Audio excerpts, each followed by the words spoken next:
Welcome, I'm Lee Camp. Now let's take the news from behind.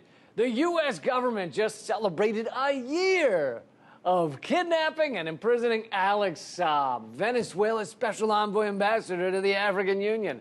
And you should have seen the celebration. Balloons, party poppers, confetti, strippers of at least 3 different genders. Kidnappings do not normally go this well.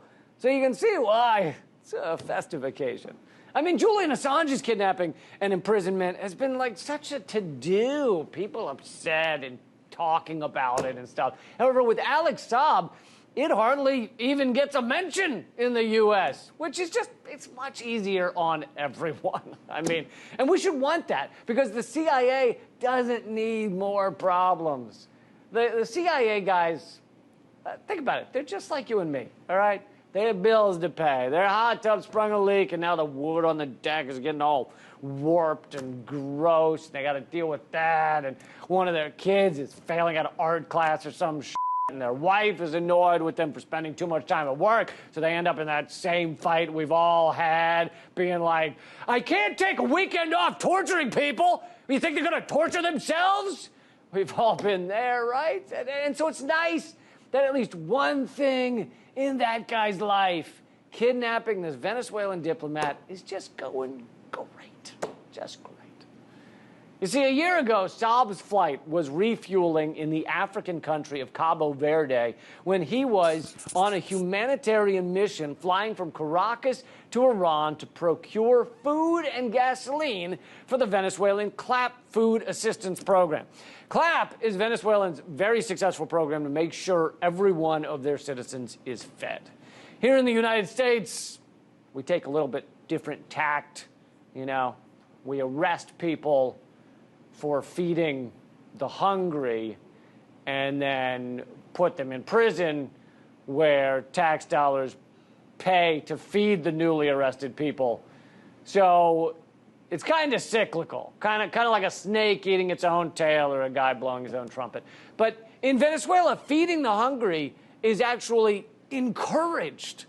I don't know. I don't get it either. It's just one of those cultural things, right? Like how driving on the other side of the road is normal in Britain, or how in Spain is actually considered second base. Man, did I learn that the hard way.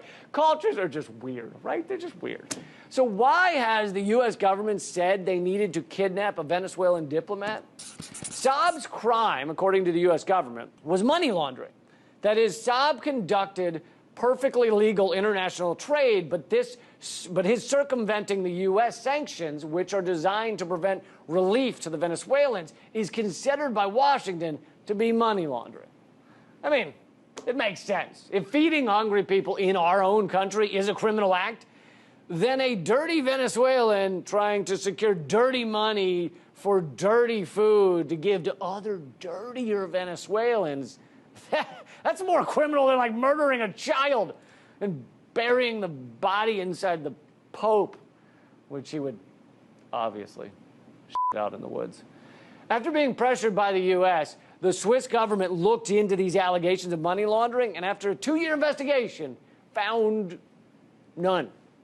So AlexSaab has been held in an African jail for a year, essentially being tortured so that the U.S. can try to crush a country that it doesn't like. Venezuela is socialist. That is gross. And they give their oil profits to the people instead of a tiny handful of rich douchebags, and that's like double gross. Gross times dose. And yes, I get that some people have a problem with us capturing this guy in another country as if it's our own, but everyone just needs to realize that we own the world. Is that so megalomaniacal? Is that so egotistical? Okay, it's the definition of both those words. But still, if we can declare we own the world, then we can declare we own the dictionary. And I, as an American, hereby announce that saying I own the world is not megalomaniacally egotistical. So there! By the way, I'll be selling t-shirts that say world's greatest megalomaniacally egotistical dude out of my hatchback in the parking lot after the show. You should totally grab a few. Hopefully, later you won't run into another guy wearing that shirt at the same time, because that would be awkward. Kind of like when two guys with world's greatest dad shirts stumble across each other, you know, and then they have to fight to the death to settle it, and it's just like so awkward, you know, during Sunday brunch, trying to staunch the fountains of blood with tater tots, then having to break the news to the 6-year-old that his dad is no longer the world's greatest dad, and also no longer a dad or living, really. That is so awkward.